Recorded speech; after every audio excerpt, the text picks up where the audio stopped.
Hey guys, chapter 16.5 Geothermal Energy. So we're talking about heat in the earth and being able to use it. And really we use it for two things, to be able to heat with and for electricity.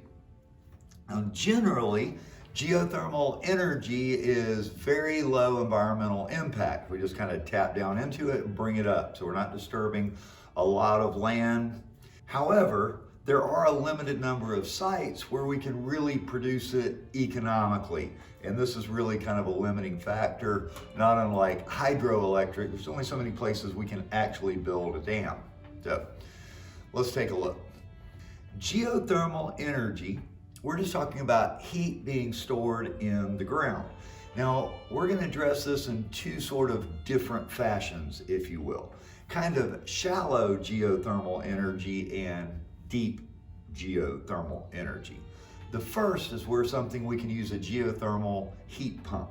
Now, just under the ground, go down 3 meters or so, and the ground stays a pretty constant, 60 degrees. Varies slightly depending on where in the country you are. But once again, you get down 3-4 meters underground and it is constantly somewhere in this 60-degree range. Well, that's a lot of actual heat that we can take advantage of.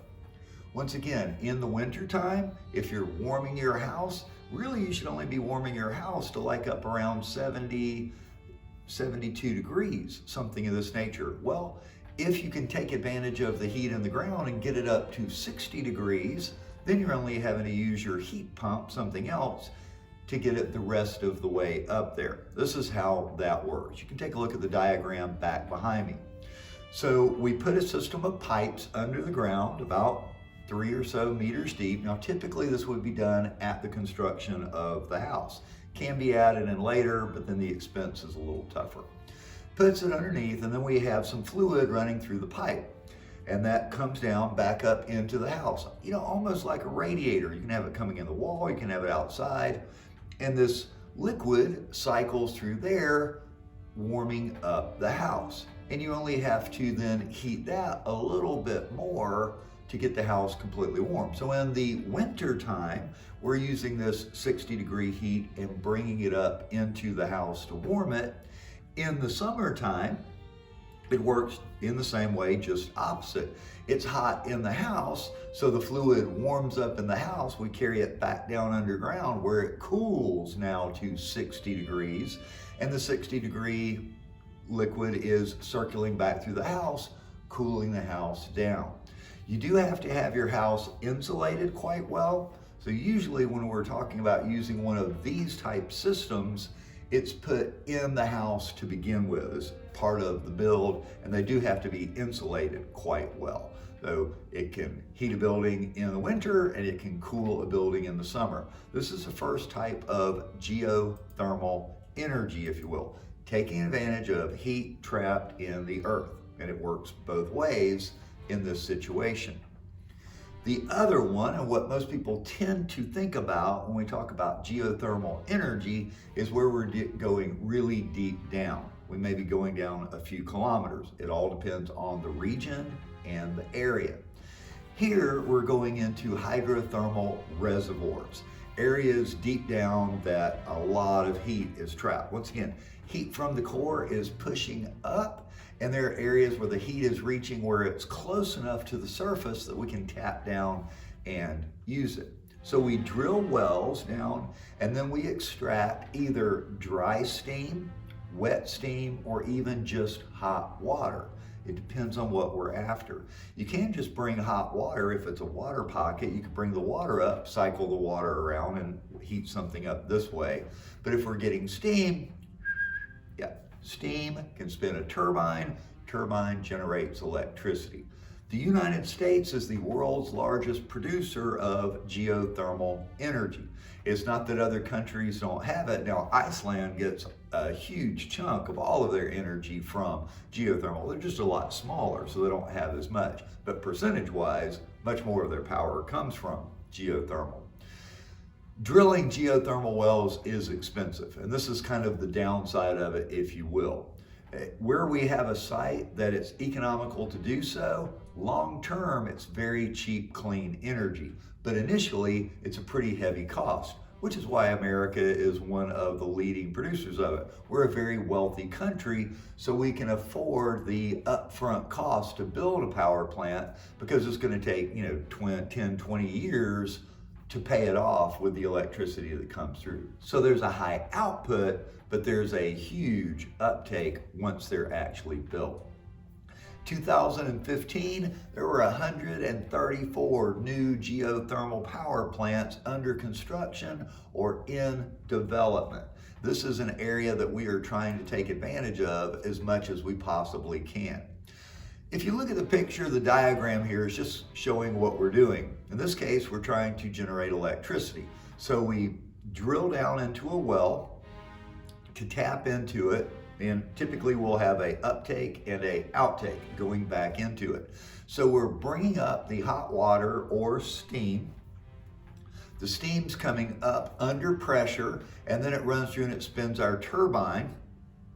And then as that steam is cooling off, we just put it back down into the reservoir. So it's a closed system, if you will. The steam and the water just cycles up hot. As it cools down, as it's up on the ground, we put it back down into the reservoir, and this system can just continue on virtually forever. Once you get this built, there's nothing we really have to do about this. It's just a little bit of maintenance of the equipment up top. The next diagram back here is a map of the United States with potential geothermal energy resources, the areas that are there. The darkest, it kind of goes from red being excellent, these are the best, down to blue being moderate. So you can see our kind of west coast of the United States is our best sources. This is where we just have the heat coming up and where most of our plants are. Moving out to the eastern seaboard, it's not as good. So trying to tap down and utilize resources there, it's just costly because we're not getting as high quality of energy. It's one of these nets again. Where it is excellent, we get a higher yield of energy, and down into where it's only good or moderate, we're getting lower yields. So we probably will look at, especially say down in Florida, we'll use wind and solar power much more here to get renewable energy than we would geothermal. Geothermal is going to wind up being better out west. But this is why we need the smart grid, right? So with the smart grid, energy can be pulled from anywhere and placed to where it's needed. And this is really the goal that we're after. We're after clean, renewable energy sources that are used across the country. Putting up a smart grid in our country is paramount to moving forward with our renewable energies. Otherwise, we're having to generate it here and we need the backups and everything else. But countrywide, we can tie into a lot of different resources and provide all the power our country actually needs.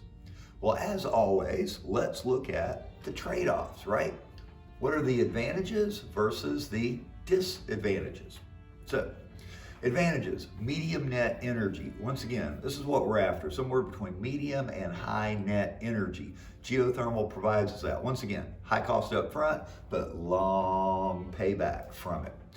It's very high efficiency at the accessible sites. It has lower CO2 emissions than any of our fossil fuels. We're still running the turbine, we have to cool the water, but it's very low emissions. Once it's actually running, it's pretty clean. We're not releasing sulfites, nitrates, it's all in the construction process. Once it's up and running, clean energy. Low operating costs, where we have the favorable sites. Once again, you got it built. Once it's built, very low to maintain it and to continue to operate. Just a closed system and it just feeds itself. Disadvantages. The main disadvantages is the high cost, and except at concentrated and accessible sites. Where you have a really concentrated site, the cost isn't as much because we're generating much more electricity and the payoff is much quicker. But when you start getting into these moderate or good sites, well, then we're talking like it may take 50, 60 years before we pay off the investment. It's just not generating as much electricity because we can't generate as much steam. So we're really only looking at putting it in the accessible sites, and there's only so many of them.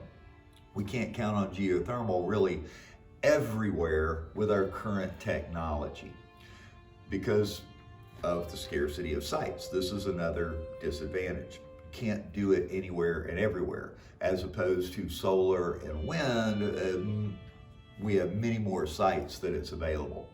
And there is noise associated with it. If you are near one of the power plants that's using geothermal, there is noise associated. Once again, we tend to get our power plants away from, the main population. However, it is, and there are some CO2 emissions. Once again, we are tapping down into the ground, bringing things up, cycling it around, but it's much lower than any of our current fossil fuel uses. Guys, short one for geothermal, not as much to it. Low geothermal, just tapping into the Earth's right below our surface, about the 60 degree, or generating electricity by going way into the ground, pulling up steam to spin our turbines. That wraps it up for our geothermal. Come back next time and we'll look at biomass.